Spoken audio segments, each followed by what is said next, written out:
my most intimate interviews ever, musician Glen Hansard dishes with me on his creative writing process, performing with Bono, when to see a shrink, relationships, love, and favorite hangover breakfasts. Never before released, I recorded this interview right before Hansard came out with Rhythm and Repose. I'm Elizabeth Alfano, host of the TV show, web series, and podcast, The Celebrity Dinner Party. After a quick word about podcasts and a word from my new sponsor, Adora Therapy, I'll be right back with the very genuine Glen Hansard.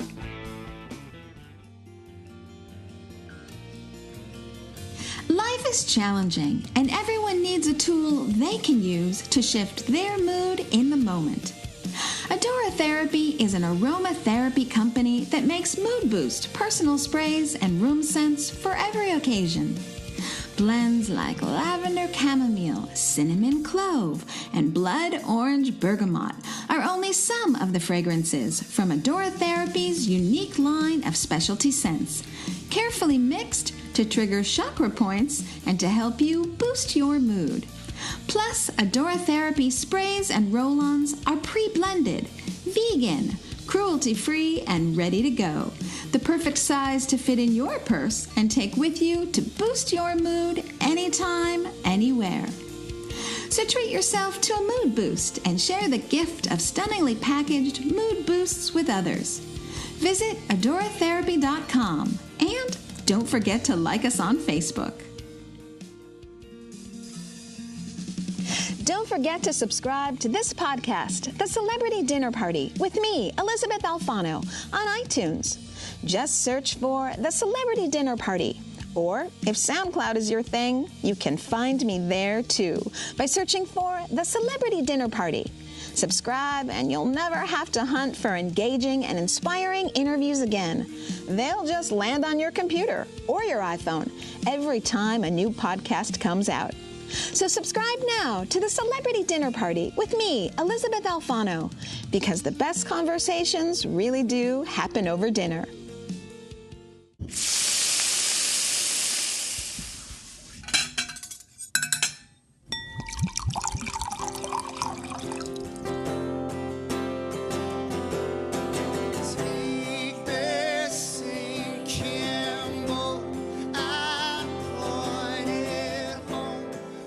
Glen, I want to welcome you back to Chicago. It's great to have you here. Thank you. You know, long before you won Academy Awards, you started your career on the street, singing on the street. Yeah. And I always think, once a street performer, always a street performer. Do you miss that? I do. I miss aspects of it.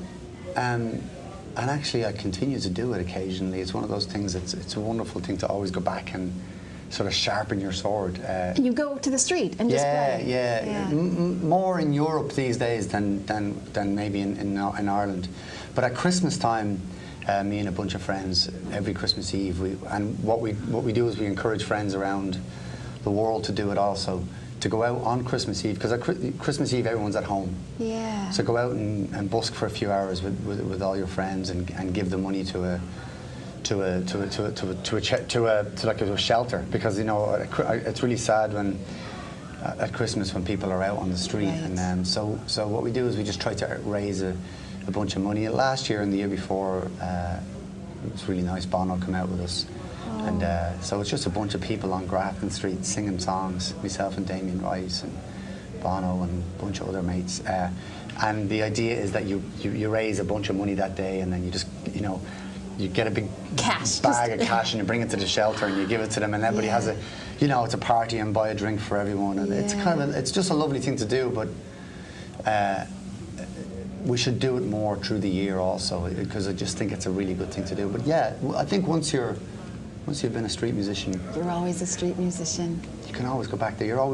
It's almost like you always feel like you're one step away from just being back on the street. And that's okay, because there's a real magic and sense of opportunity when you're a busker. Your reviews are very instant. When you think about what it is we do now, where we play on stages in front of people, with people from the press who come. If you're a busker, your reviews are instant. People either stop and listen to you, or give you some money, or they don't. And you feed off of that. Very much. It's very instant. Yeah. Well, this sort of leads to my next question. In a way, you've already answered it. You know, again, you've had such great success with the Frames for such a long time in Ireland, such an important band in Ireland, and the swell season here in the U.S., and then, of course, an Academy Award. But fame and success does not seem to drive your work or even touch it. Is that true? I'd love to. I mean, I wish I could say that. I don't think so. I mean, I think everyone is hoping in whatever it is they do for success, and that success might mean different things for different people. But I guess connection, a sense of connection with an audience is success for anyone who writes songs. Yeah. A sense of being heard, even if you're, you know, sometimes even if your music falls on deaf ears, but if people are listening and tuned into you, then you might just say something, and a seed might just land, and it might land on fertile ground, and you might end up having, you know, you might end up sharing an idea, and sometimes without even realizing it. I sometimes feel like you're at your most powerful when you're least aware, you know. And so there is this thing of when you go on stage, of course you need to be prepared, and of course you need to speak from your heart, but you've got no control over whether you're going to reach anyone or communicate with anyone. Right. And all you have to do is be, I guess, prepared for everything and expect nothing, you know. Yeah. So to answer your question, I mean, of course it's wonderful to have received some recognition. Absolutely wonderful. There's no, you know, if I was to die tomorrow and be recognized as the guy who wrote the songs for once, and that was all I was recognized for in my career, I'd be happy. Yeah. It would be enough. Do you know what I mean? Because it's like it was such an amazing moment in our lives of recognition, and of course I do more, and I have done more, and will continue to do more.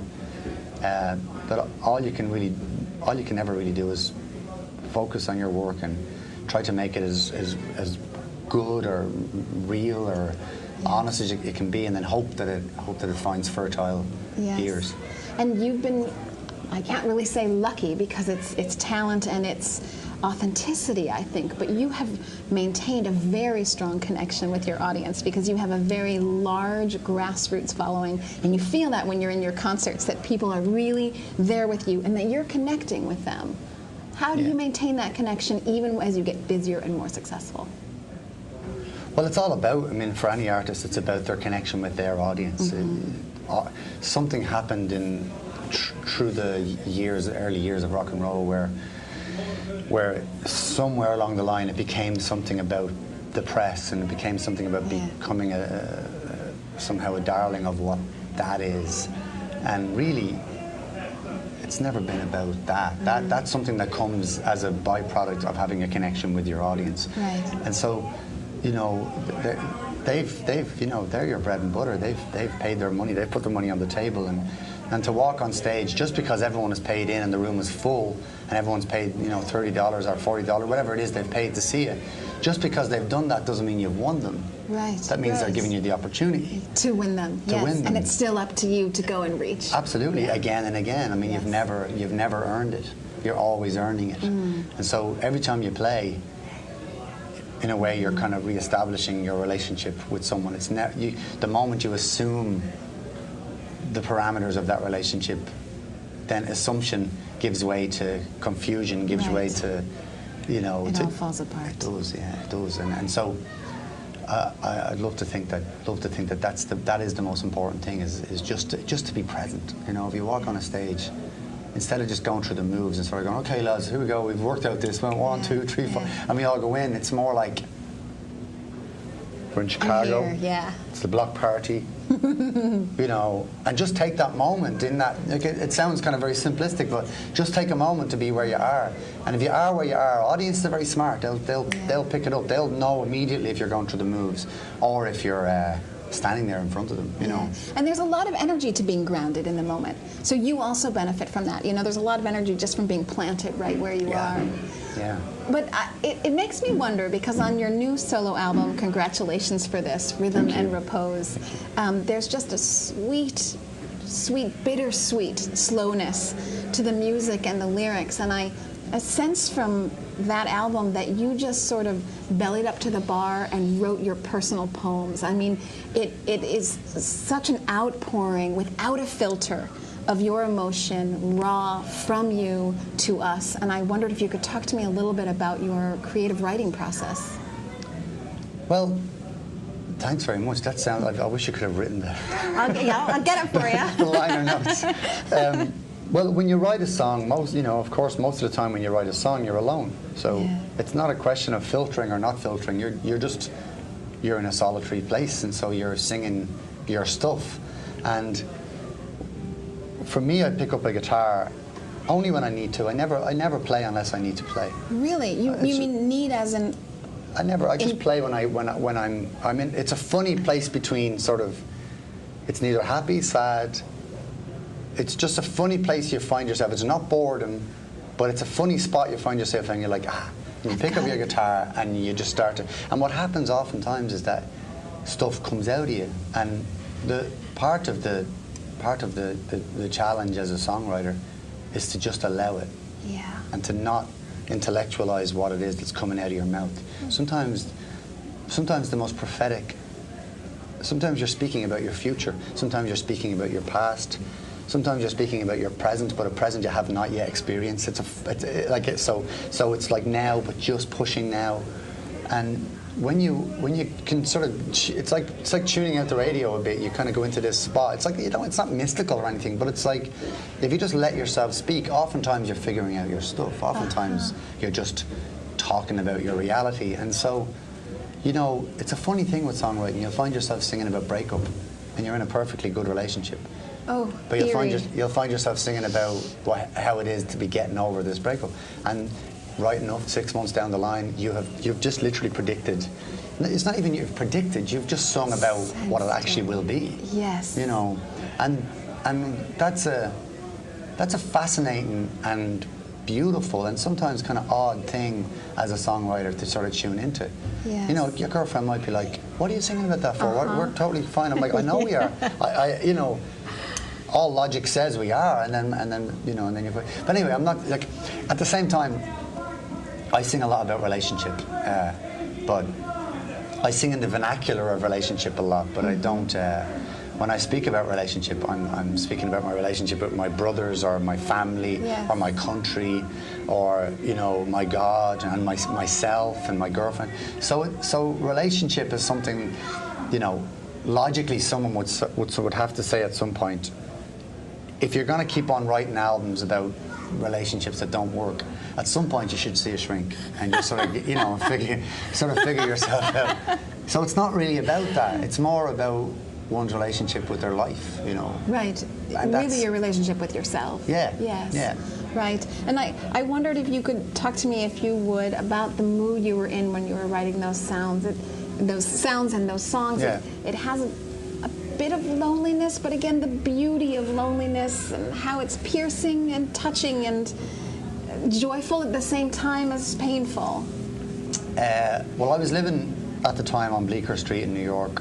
I rented a place there, and I did that lovely thing that I never had afforded myself before, which is to be in New York and stay in. It's a very difficult. Stay inside. Just stay in your Don't flat. go out. Yeah, just stay in. Go to the store, get all the stuff you need, and stay in for a few days and just hang out at home and read. And because New York is one of those cities that's constantly going, come on out, come on. Never stay in. Yeah, it's very difficult to, you can lose yourself in New York. But what's great about that city is it accommodates whatever mood you're in. So if you're in a solitary space, it can actually be a wonderful, lonely place to be where you can get your space. Interesting. So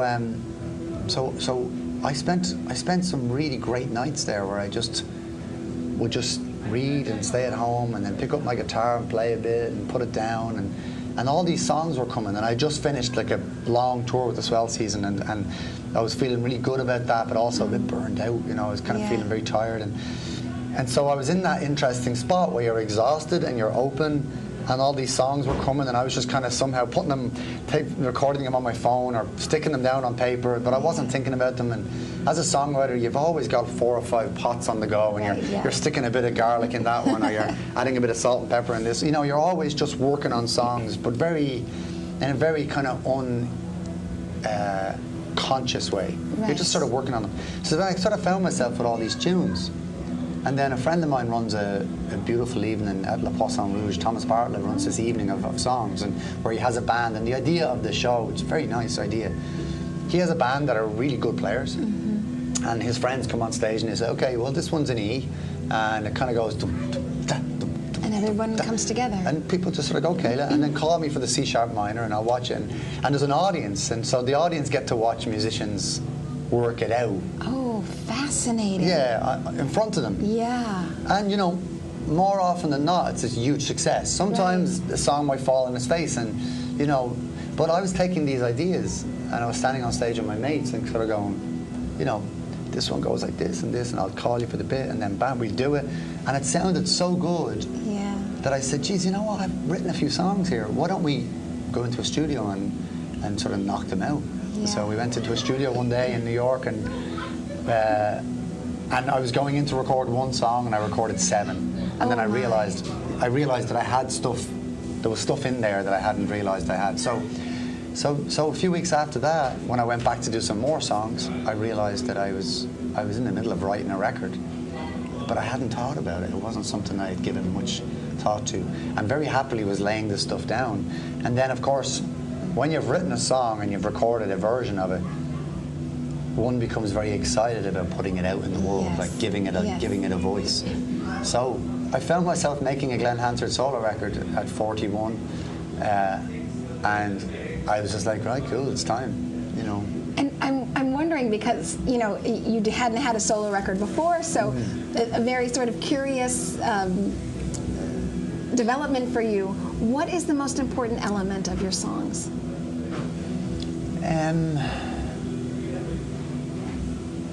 I think we're all, I think we're all here to try somehow progress. It's probably a very old idea, but I sort of feel like we're all on a path, and if this life is simply about me as a musician earning money and singing about my feelings, then it's not an interesting existence. But if it's about what I imagine it's about, which is some kind of path or journey towards enlightenment, or enlightenment sounds like a religious term. I don't mean it like that. I just mean some sort of sense of groundedness and solidity in who you are as a person. Then I think it's worthy. Yeah. But and also that there's also as a person who plays concerts, that there is some sense of us. You know, there's a little bit more we than me. Because if it's only me, I'm kind of not interested. You know. So we're back to that connection. Yeah, exactly. And you know, if something you're saying or doing is somehow connecting, then at some level your path seems worthier. And so I just feel incredibly fortunate that I get to write songs and people are showing up to hear them. I think that's it's hugely humbling, and I don't take that for granted for a second. And as far as I go personally, I kind of feel like I'd love to at some point be able to look on my life and sort of go, you know what, I've lived well, and I've lived, you know, and I've somehow connected with something in myself, and I can walk with that. Do you know what I mean? It's about being able to walk and to be. Yeah, to feel good in your own skin. Yeah. A friend of mine always says, you know, I hope on my deathbed that I'll be able to say, I finally know myself. And that for him is the ultimate journey, as you say, that transgression to, I finally know myself, I know what I'm doing, I know what I can give, I know where I can be helpful, I know where I can serve, all these things. Yeah, and to get in touch with the heart. Yeah. To get in touch with the head, to get into, and balance those. It's all tricky of those business. things, yeah. It's tricky business. Well, speaking of tricky business, so you were on the promotional tour for once, and fell in love with the very lovely partner of the swell season, Marketa Irglova, who wouldn't fall in love with her, and then you sort of fell out of love together as a couple, and continued to work together. And I just want to know, how is that possible? Well, we always had an amazing connection, and we were always really good with each other. And so there was an amazing moment where that connection and relationship went to another level. And it was amazing. It was beautiful, but it didn't feel that unusual to step back to what we always were. Do you know what I mean? It wasn't. That's your comfort zone. Yeah, we're mates, like, and you know, like all good relationships, you're friends first, you know. And Mara was, you know, I wasn't ready. Mara wanted to get married and to, you know, and I wasn't there. I was still very much in this, you know, sort of troubadour mindset of like, but I can't, you know. Mara was like, let's tour less, and I was like, I got to tour more. This is like an amazing moment in our lives. And so you have this crossroads, yeah, and then you cross. And like, don't get me wrong, like, Marquette is a very smart and very, very incredibly amazing person. This comes across. And yeah, and there's a lot of magic is bound up in the swell season and stuff, and bound up in her, in whatever she brought to my music and vice versa. It suddenly seemed like it became sort of like, okay, shit, people were listening, and there was green lights everywhere we went. So I feel like she was an incredible part of the magic of what became us becoming more successful. So now that she's living in Iceland, she's very happy. I miss her, you know. Sure. I miss her on that level. I miss her, but we're still friends. Of course, we're still friends. And I do love the idea that we would make music again, but it would have to be me and her meeting up and sort of going, do you want to? What, I've got this idea, because we still do it. Like, she'll still send me an email with a bit of a song and say, what do you think of this? Or so we still are creative together, but it would have to be natural, you know. But you know, but to get back to your question, friendship was our default anyway. Right, so you had that always to fall back on. And it was great, don't get me wrong, it was wonderful. Wonderful. But just, I would put it down to me. I would put it down to my just sort of going, you know, I just don't think I'm ready for some aspects of what it is, you know. I think many women have heard this from many men before. There's a possibility that that's true. I know, commitment issues with men, yeah, especially singers.